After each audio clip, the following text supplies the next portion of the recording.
This is Kathryn Getsky, host of the Hope Matrix podcast. We are here to share science, stories, and strategies for how to hope. I'm the Chief Hope Officer of the Shine Hope Company, and Shine is the mnemonic for how we teach hope. So when we talk about hope, we talk about how we use stress skills, happiness habits, inspired actions, nourishing networks, and eliminating challenges, which are our thinking patterns that get in the way of our ability to hope. Hope is a skill. You can measure hope, you can teach hope, and you can start practicing skills to activate higher hope in your life today. And on this Hope Matrix podcast, we aim to bring in guests, experts in science, people with stories, and those that have strategies for activating hope in your life. Well, hello, listeners. This is Kathryn Getsky with the Hope Matrix podcast. It's so good to be back after a little bit of a break. I am excited to be here with you today. And Megan Dominici. She is from Napa, California. And I am so excited to share. She is our Shine Hope hero in Napa. So welcome to the show, Megan. Thank you so much. Yes, and it's so amazing. And for those that can't see Megan, if you're listening in, she's wearing a Be Kind button, which of course, and has a joy sign behind her. So we already love Megan, and yes, are so grateful that you are joining the podcast, sharing your story, and willing to chat with us more today about really how you shine hope in the world, and how, from everything I've heard, you're just such a leader for others and in what we teach, and in each kind of community that we go into, we try to find someone that we can kind of highlight and share how we can get through hard things, and that these skills are a critical kind of part of doing that. So again, thank you so much for joining. So how long have you been in Napa? I'm born and raised here in Napa, so I have been here my entire life with the exception of my college years and a couple years when I first got married, but otherwise, born and raised right here in Napa. Wow, I love Napa. It's such a great area. So grateful to be activating hope in your community. Yes, we're excited about this. This is a very um it's a very special community to me. So to be talking about hope in this community is so exciting. Oh, thank you. Thank you. And for those that aren't familiar with hope science, hope is actually a measurable and teachable skill. So we have a hope scale, and we've created programming for all ages to how to cultivate hope based on what we've researched. And Shine is the framework and the mnemonic we use to do that, which stands for stress skills, how we identify and manage our stress response, happiness habits, so how we get those happy hormones in healthy ways versus unhealthy ways, inspired actions, so how we set goals, overcome obstacles, how we, sometimes just take one step forward when things are really hard. Nourishing networks, how we cultivate networks, especially in challenging times, and then eliminating challenges, which are all of those negative thought patterns that get in the way of our ability to hope. And we have programs for all ages, and we license them to cities. And again, Napa has just joined on board to be a hopeful city. So really grateful for that. And I know that you put in good words for us about it. So thank you. And thanks for helping us activate hope in the community, because, studies around our youth, especially up to 57% of teen girls, over 40% of all youth identify with persistent hopelessness. And it predicts all risky behaviors and violence and suicide and addiction. So it's super important that we activate these skills right now. So again, thank you for joining and learning and sharing more. So we're here to talk about your own story and your own journey to hope. And you went through something really hard. So I first wanted to just give you some time to maybe share more about your own journey with hope, and your own experience. Okay, well, first of all, I am the director of of outreach here at Justin Siena, a Catholic high school in Napa. And so I'm super blessed to be working with young people every single day. And I absolutely love it because I think that young people bring an energy and life to things that require change. And so I am blessed to be able to walk alongside so many young people. So that is at the heart of me. I spent almost 20 years as a youth minister. So before that, and so I've been working with teenagers my entire adult life. So it is my favorite thing to do. And 6 years ago, almost 6 years ago this month, my daughter, Addie, passed away in a tragic accident. And it was one of those where it was a beautiful day. We were celebrating my mom's 70th birthday. It was a surprise party. Addie was so excited. And a freak accident happened. A stack of chairs fell on her. And that was the beginning of a new world for us. And so what we learned in that tragedy was the power of community, the power of coming together, and how important it is to keep moving, but also to be to take something from Addie's short little life and pass it on to other people.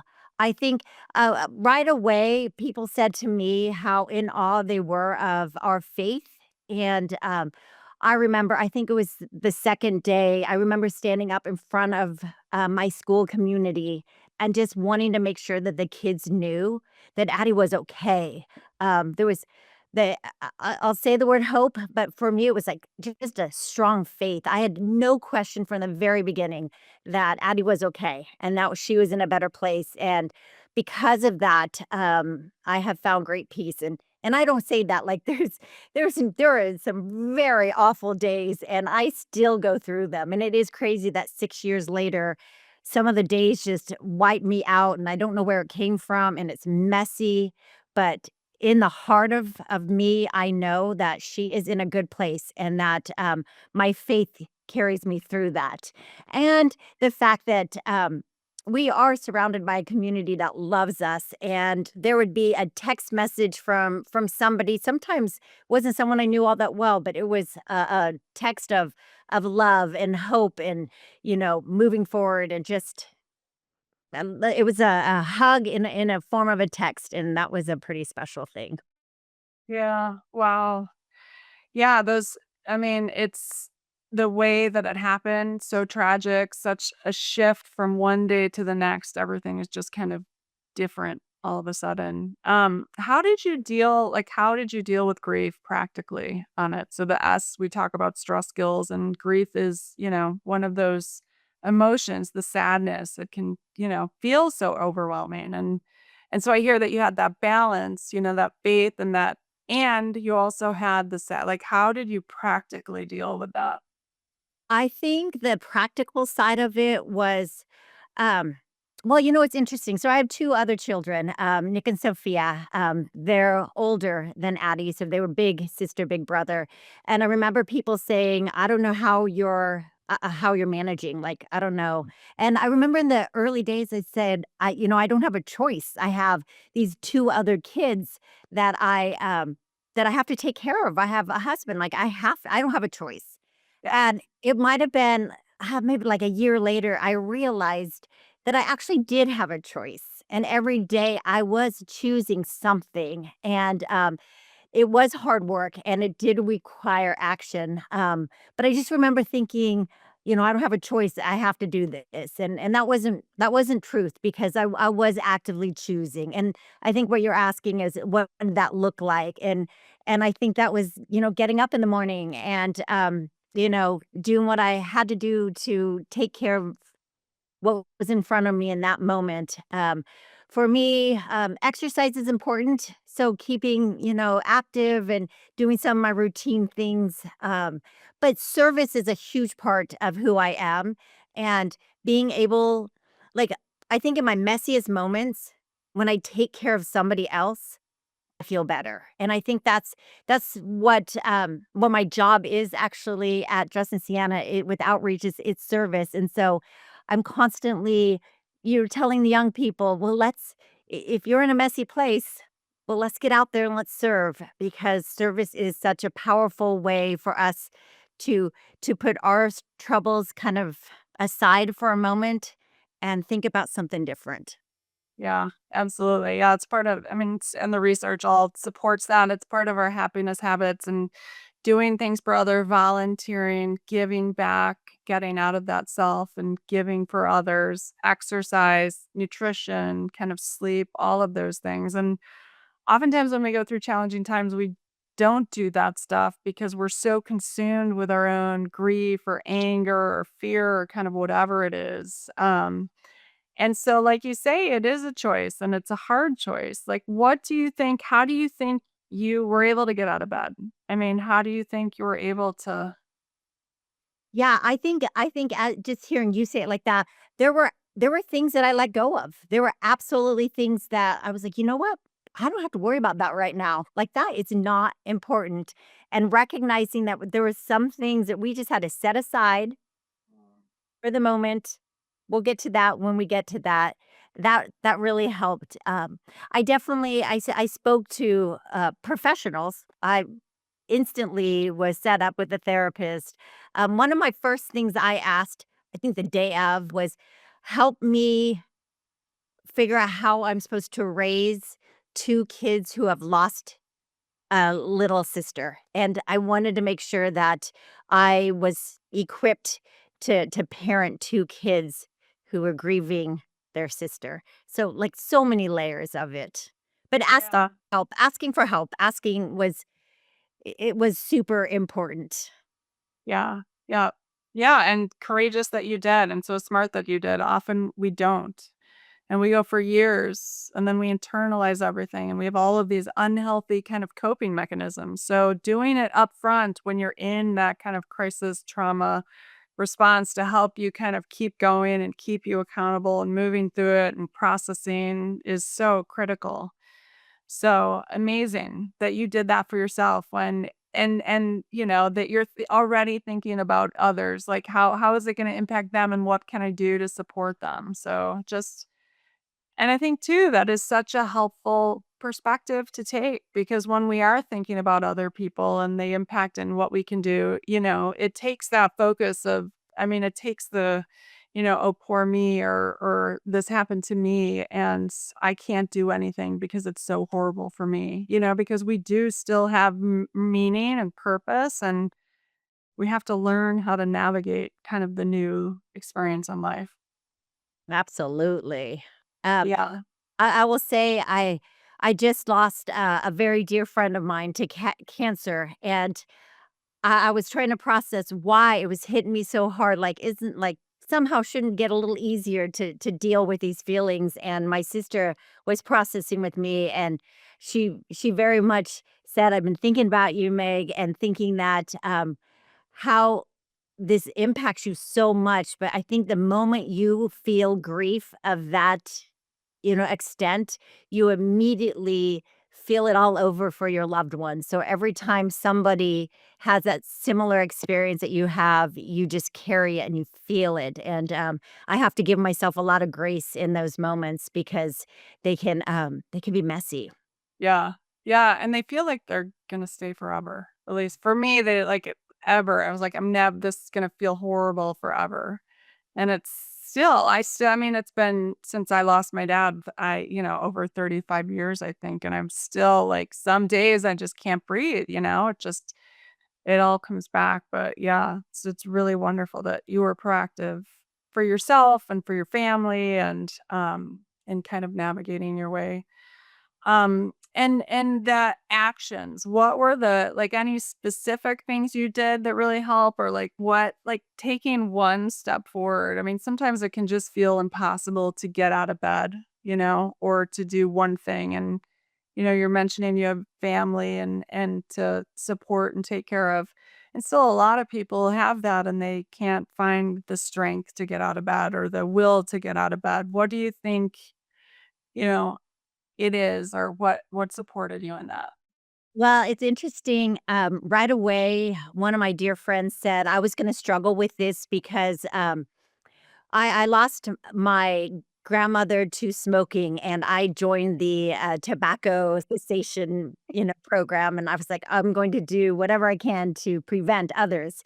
My brother passed away in a drinking and driving car accident, and I joined the DUI prevention task force. And he looked at me and he's like, I think he was afraid I was going to struggle because I wouldn't have a cause to pick up in Addie's name, and which was kind of an interesting thing. But I have to say, COVID hit us 6 months after Addie's passing. Really unfair to strip us from our people 6 months into grieving. But, we actually came up with some really fun ways to share Addie's message. So we got, flamingos, the plastic flamingos that go in front yards, and we flocked people for throughout COVID, and we put this funny message, and it was all about, we have a tagline for Addie. It's "Live Rad, Live Remembering Addie Dominici." And so we had these signs, and the kids and my husband and I would get in the car and we'd go flock a couple houses each night, and being creative as to how we could share her story and do something really fun. We say her a little line to remember her. We say, "Be silly, be kind, be you." And I actually think that the silly one is really, really important. So having fun and being playful has been really important. Yeah. Yeah. Yeah. And it's again, that's another thing. Like we get our happy hormones in healthy ways. Being playful is one of those things, but we so often think that when we're in grief, we have to, hide away and be sad and be, and that can get us that just ups our stress response, and that's what leads to illness and disease, and so it's so important, and it can be counterintuitive. We can think we shouldn't be doing that, so it's really wonderful, and I know that Addie is, like, grateful that, you're caring, and what a cool thing to do to kind of carry her message, in those ways in the community, for her. That's so fun. That's really Yeah, it cool. was fun. The day after, the accident, we were celebrating my mom's birthday, so we had a big cake, and I'm known for a good old cake fight, and I remember I have tons of my nieces and nephews, everyone was gathered, and they're holding this cake, and they're like, "There's no way we're going to eat it."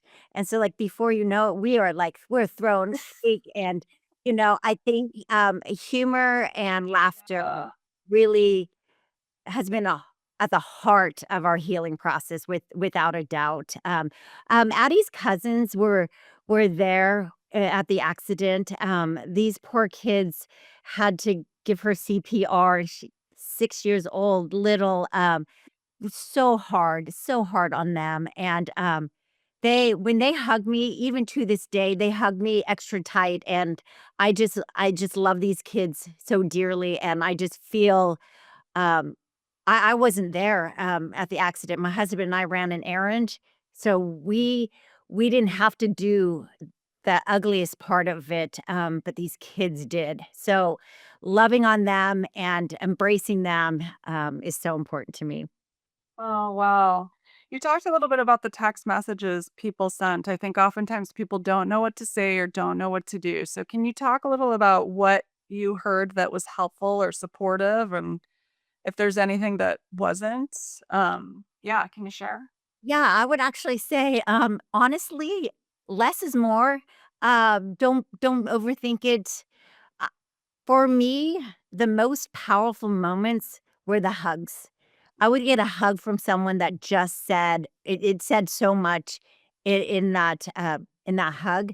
I recall a phone call, Addie's principal, and I tell this story all the time because, she went to a public school. He's calling me, checking in on, I don't know, did I say Addie? Sophia's principal. So he was just calling to check in on Sophia. And when we ended the conversation, he said, "I love you." And I thought, we don't use that phrase enough at all. And here's this man who I sincerely felt the love, hands down. And we hold on to a little too tight, and people were sharing I love you and hugs in a way that were so needed and so appreciated, and we shouldn't hold them for those awful moments. We should say them more often.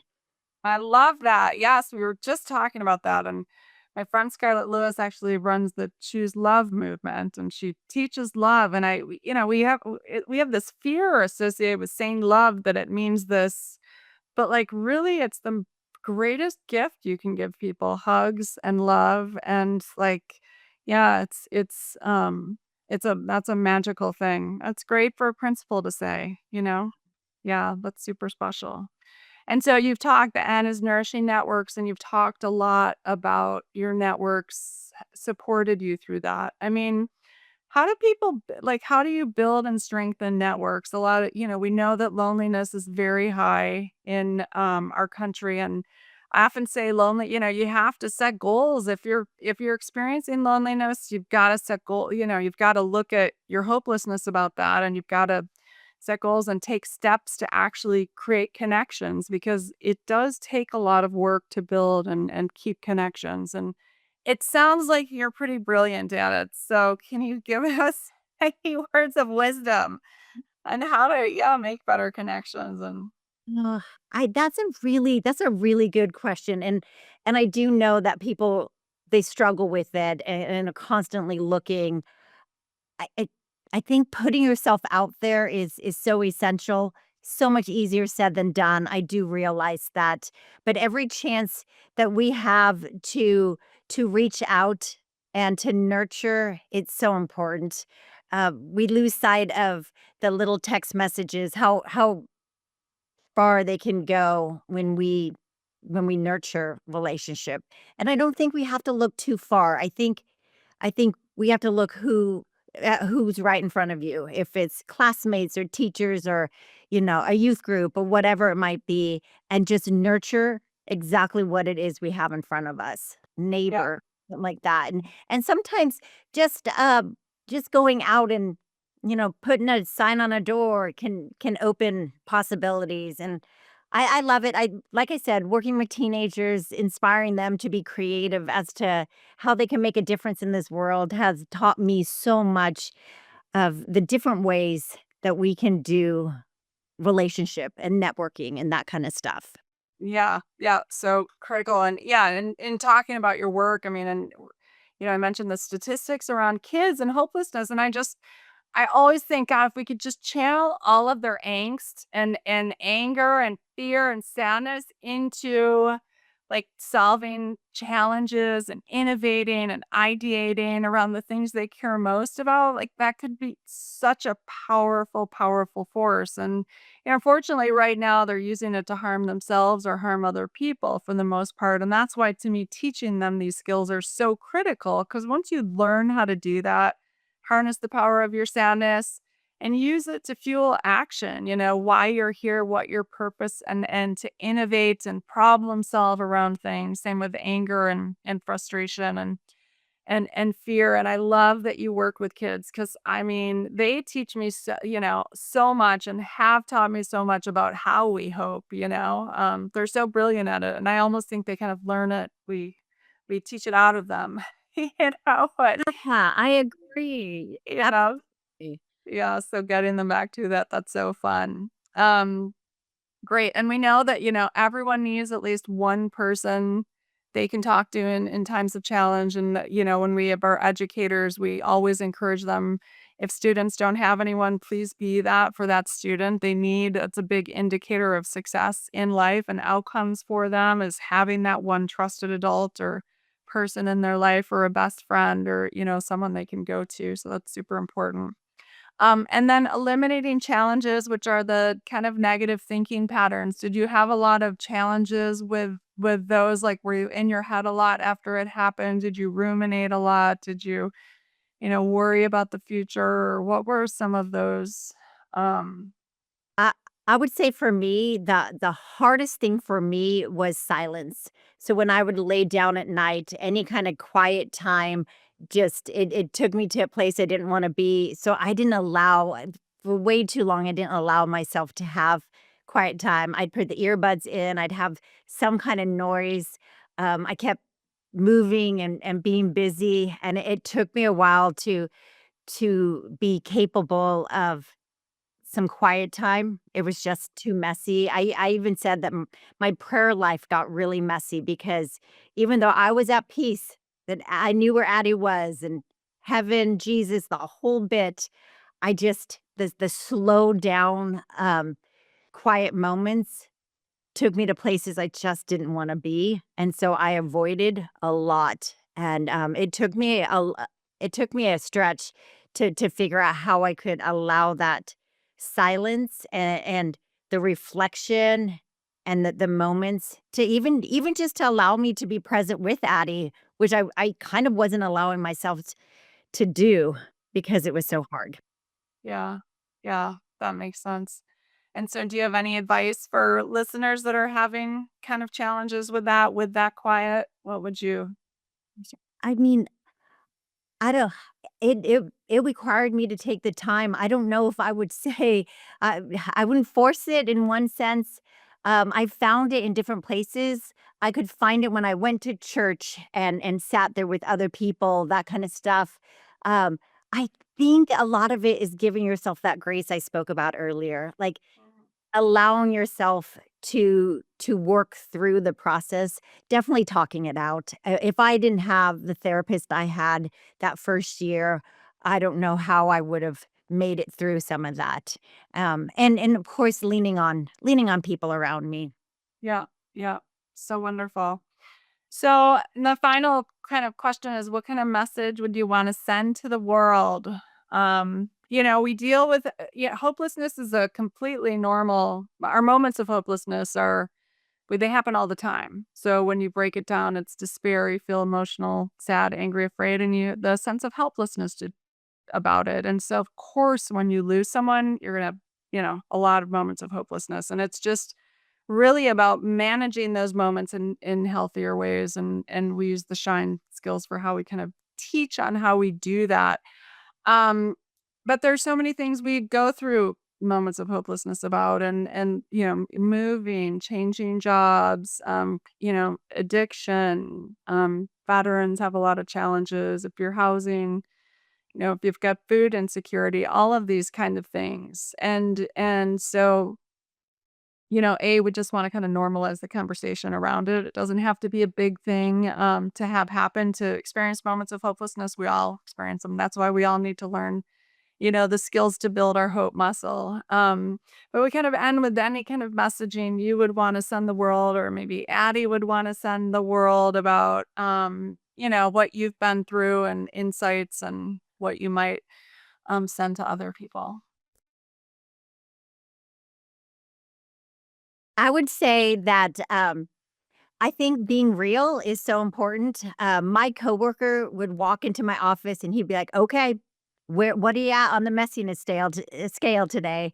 And just because he would ask that, it would be like, "Okay, okay," and I'd be like, "Oh, I am a mess," And so having the people that could talk real was so but if I was going to give an Addie message, I would say be silly, be kind, and be you. I think all three of those things. And the being you is how you do the whatever it is that you're going to do, just embrace who you are when you do it because we're all going to do it differently and that's okay. But know who you are in it and be okay with who you are because that is a message that Addie gave me loud and clear. She was a little tomboy. She rode BMX bikes, and she was not a lover putting a dress on, and we just embraced it, and we loved her for her unique self. And the silliness is real. Have fun. Aw. Have fun. That's amazing. That's so wonderful. And let's talk more about the Houseleys and Eric and how I'm so excited that he connected me to you, and that they're supporting this initiative and getting Hopeful Cities as well as Mentis. It's really wonderful. So can you talk a little bit more about them and the work they do in your community? And Absolutely. We love the Houseleys. My husband and I went on an engaged encounter weekend with Eric and Hannah. We both got married a week apart, which seems like a lifetime ago, and so we've known each other a really long time. E Eric's daughter, Elena, was in my youth group, and, when she passed away, uh, they asked me to put on her memorial service, which was a huge honor and, nothing you want to do, but really honored to be able to do that for them because I just love them so much.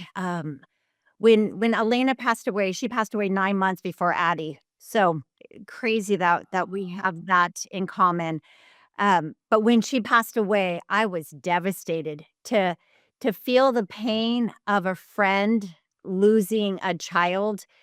Just, it it was it was a lot, and so that experience helped me to be able to relate to people who were feeling our pain when Addie passed. So it was just an experience that we learned so much from. But the Uh, Houseleys have a beautiful message and Elena's voice and enough and all the things that they stand behind. We are right there with them. yeah, it's so wonderful. So yeah, Elena's voice is making hopeful cities in Napa possible and Mentis and we're working to get other people on board. So we're super excited. And there are a lot of resources now available for all Napa residents, including a teen guide where teens can learn about hope. They can get their own teen guide. It's a kind of peer-to-peer model for learning how to hope. We have educator guides. We have a parent's guide for how to use the hope language at home and practice hope skills. We think of hope like a muscle. You have to get good at it, and the more challenges you have, the more you've got to learn the skills and practice. And it's a simple kind of construct, but it's not easy, and it takes work. And like you said, every day we get up and when we go through really hard things in life, we have to make that decision to, take the one step, take the first step, move forward. And we all have our different paths, but I do wish I'd known what I know now back in my early days. It just would have been a much easier path for me. And I would have and yet I wouldn't know what I know now. So super grateful for the journey. But yeah, and we have a program for veterans. So we have a facilitator guide and workbook for veterans. We have those for incarcerated individuals or in the juvenile justice system, those in recovery.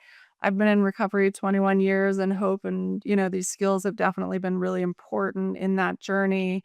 Shine Hope story templates. You can write your own Shine Hope stories. So a lot of resources and the goal is to get them out to as many people as possible. And again, not anyone necessarily experiencing hopelessness, but just learning or learning it like CPR, what is it? How do we navigate it? How do we get to hope so that we can better support each other in the community and in doing that? So yeah, so I'm so grateful to you, Megan, for joining us. Yes, sharing your story, your courage. I know Addie would be so grateful.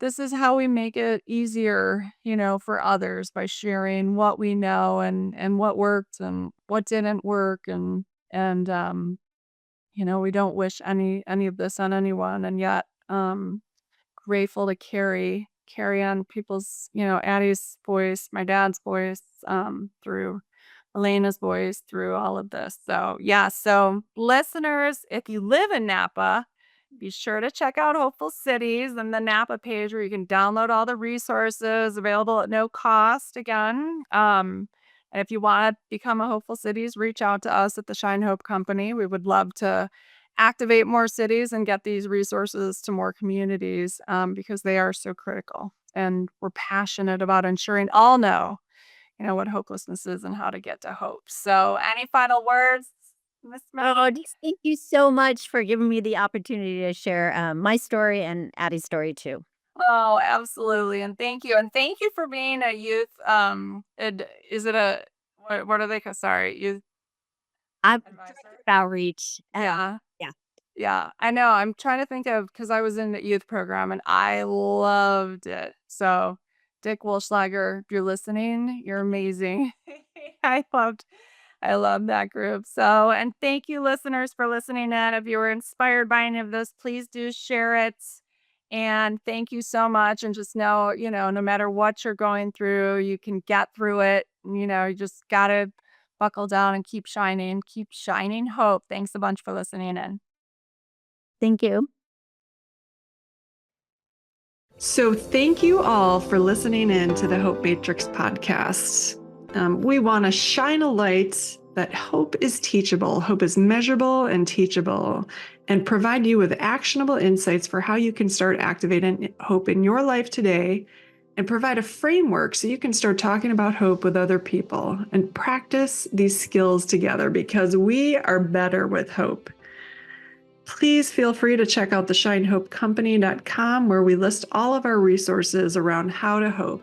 We have a lot of free programs for how to hope, including the 5-day challenge, our hope infographic with a lot of skills that showcase how to hope, and articles of how to incorporate hope into your life. We have the Hope Beat Weekly, which is a weekly newsletter that shares strategies for hope. We have a My Hope Story template, so you can write your own hope story today. Also, My Hope Hero, so we can share what our heroes are doing to activate hope in their lives. And this is especially good with youth, so they can start looking up to people that have overcome similar challenges to them and seeing how these heroes use the Shine Hope framework. We have a Hopeful Minds for Teens program, a Hopeful Minds overview, educator guides. We have a new evidence-based college course, so you can activate hope on the college campus. There are programs in the workplace, overview courses, 90-minute courses for learning the what, why, and how to hope. What I want you to know about hope is it's a skill. You've got to practice these skills to become hopeful. It's easy to fall into despair and helplessness when we deal with challenges in life, and it takes intentional work and practice to get to hope. And yet it is always possible. So no matter what life brings, keep shining hope. Thanks so much for listening in. Have an awesome day. And of course, I've got to add that this program is designed to assist you in learning about hope. It should not be used for medical advice, counseling, or other health-related services. I, Fred, the Shine Hope Company, and myself, Kathryn Getsky, do not endorse or provide any medical advice, diagnosis, or treatment. I am not a medical doctor. The information provided here should not be used for the diagnosis or treatment of any medical condition, and cannot be substituted for the advice of physicians, licensed professionals, or therapists who are familiar with your specific situation. Consult a licensed medical profession or call 911 if you are in need of immediate assistance. And be sure to know the crisis hotline, 988, if you are in need of support. Thanks a bunch for listening. Take good care of yourself and keep shining hope.